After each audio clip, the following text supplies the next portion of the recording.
What's up, Bass and friends? This is Mr. Bass, and today I'm going to talk to you about how to keep yourself safe, or at least a great tip to keep yourself safe when you're out on the water.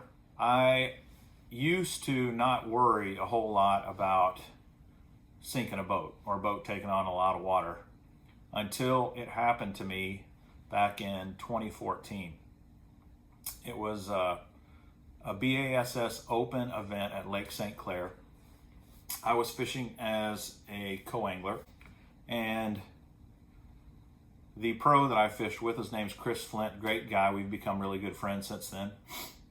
He was driving a Triton boat, nice bass boat, and if you've never fished Lake St Clair, they call it the sixth Great Lake because it's so big. It's part of the Great Lake system, and it's a big piece of water. And it's large enough that you can go out into the middle of it and you can't see land anywhere around it. And Chris had been practicing all week, and he had some good spots where there were fish, and we had a great day of fishing. But we rode a long way out. In fact, he gave us an hour and 15 minutes to ride back for weigh-in that day, which shows you how far out we were. There's a major shipping channel that runs through this lake, and it has some massive buoy markers on them, really big. And that proved to be really helpful for us that day because our boat took on water and, for all intents and purposes, capsized, and we had to bail. We had to jump off. We thought the thing was going to go completely under. It filled up with water so quickly. So we got to a buoy marker number 26, and hopped off on that buoy marker, and the Coast Guard came and saved us. U.S. Coast Guard coming to save us. We are trapped on buoy 26.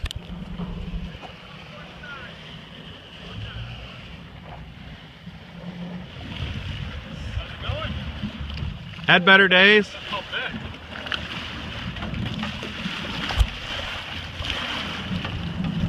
You guys doing all right? Yeah. Okay, all right. No injuries or... Give me some distance. You got 3 feet, 2 feet in closing, 1 foot, contact. Got a hand on. Slippery, so. Yep. All right. Both on board. We have 2 people on board. What a day.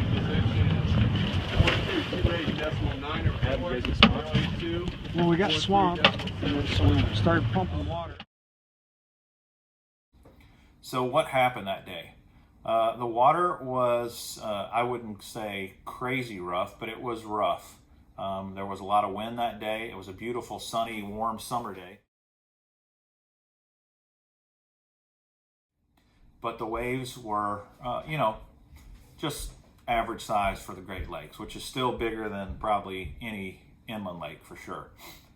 And the bilge pumps pretty much ran all day long, pumping water out, and no big deal. But towards the end of the day, one of the bilge pumps quit working, and it looked like we were taking on more water, and we thought it was because this bilge pump probably had quit working. And we fished all day. We both had really nice limits of fish. We were excited about going to the weigh-in. We fired up, started heading back towards the weigh-in, and immediately it was too heavy. It wouldn't get on plane. And Chris was like, man, there's something going on. This thing feels weird.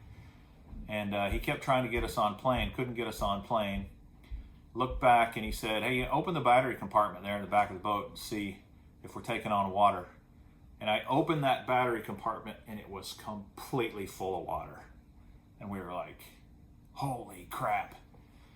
So he started working on the bilge pump, trying to get it going. Now there was more than one bilge pump, and the one was going crazy. It was overloaded. He worked on trying to get the other one going. And while he was doing that, I found a big plastic cup and started bailing. And I bailed and bailed and bailed and bailed and bailed and got the water down about halfway. And he said, okay, let's go. Let's see if we can get on plane. He starts to take off, and we couldn't get up. So I got up on the bow of the boat, and that was enough weight up front to get us up on plane. And we got on plane, and we went, I don't know, 100 yards maybe, not very far at all. And then boom, back again. Ran back there, popped the lid open, full of water again. Bail, bail, bail, bail, bail. Tried it again. Then we realized we got on plane, kind of went through that exercise again, filled back up.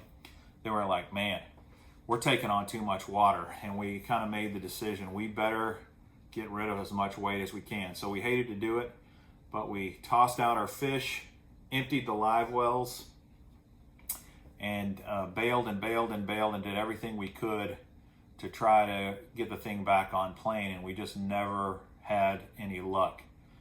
And then a few minutes later, first it was just the battery compartment, and then a little, literally, I don't remember how long it took, but it wasn't very long, and the water just started coming up through the floorboard drains, and the boat just completely filled with water, completely.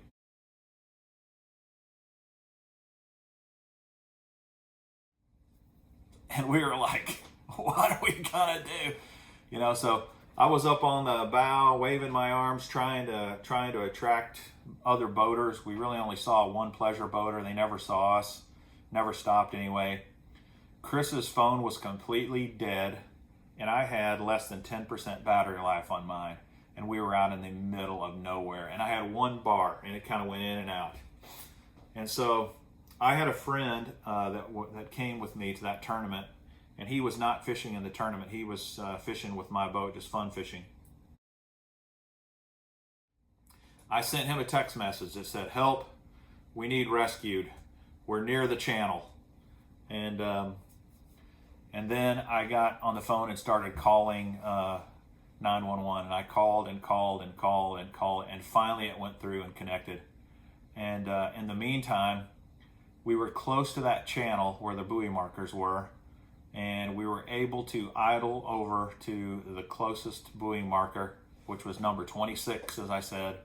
We both hopped off onto the buoy marker. That's where I was able to, while we were on the buoy marker, I was able to connect with the Coast Guard, and within about a half hour, the Coast Guard and the Sheriff's Office showed up on different boats, and they came and got us. And luckily, the boat did not go completely under, so we were able to tow the boat in. And that's a story for a complete different story. But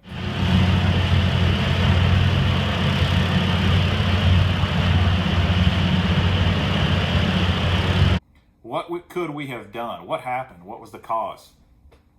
Well, what the cause was is that the cap is screwed to the hull of the boat. The top cap is screwed to the hull. And the front around the bow had started to separate.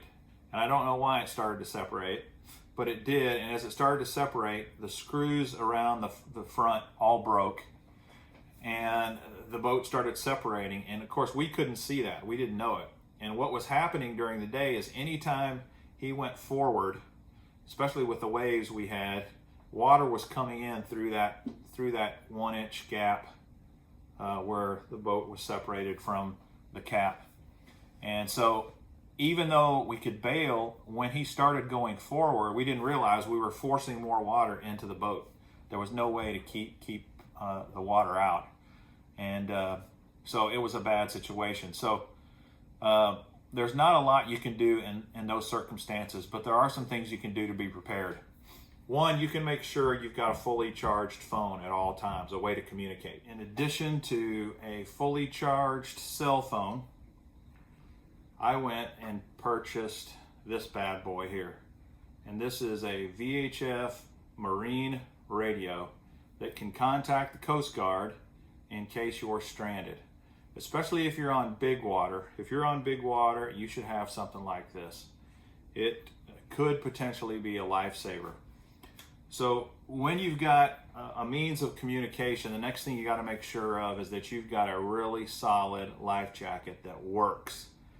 And think about, the potential downsides.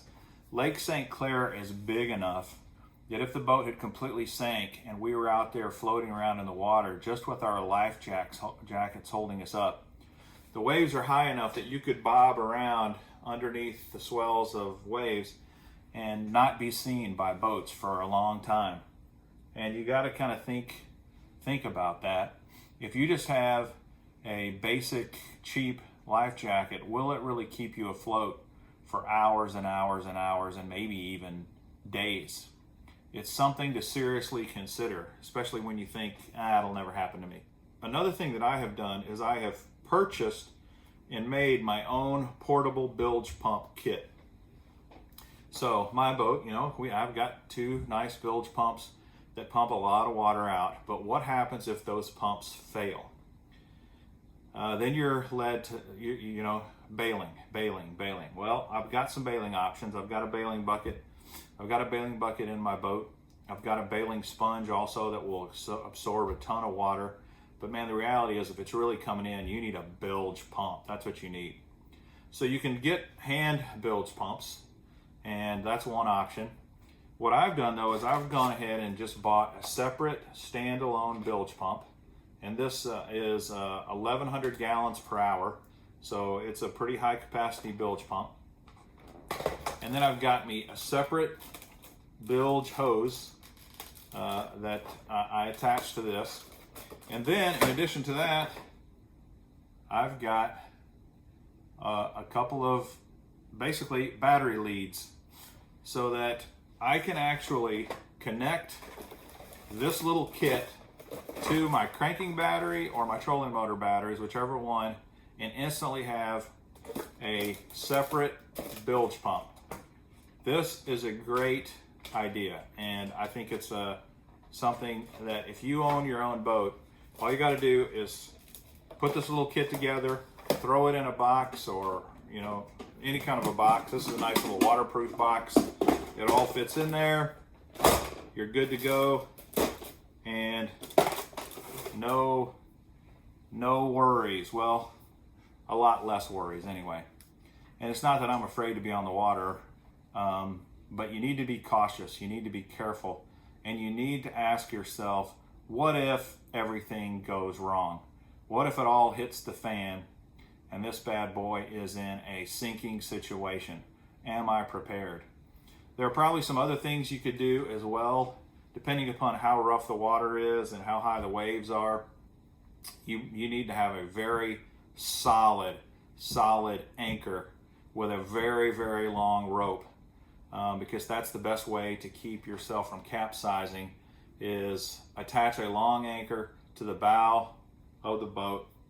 Let the current swing the boat around so that the bow is facing the waves, and your boat can withstand really rough water for a long period of time, even if it's completely out of commission, if you've got it anchored properly.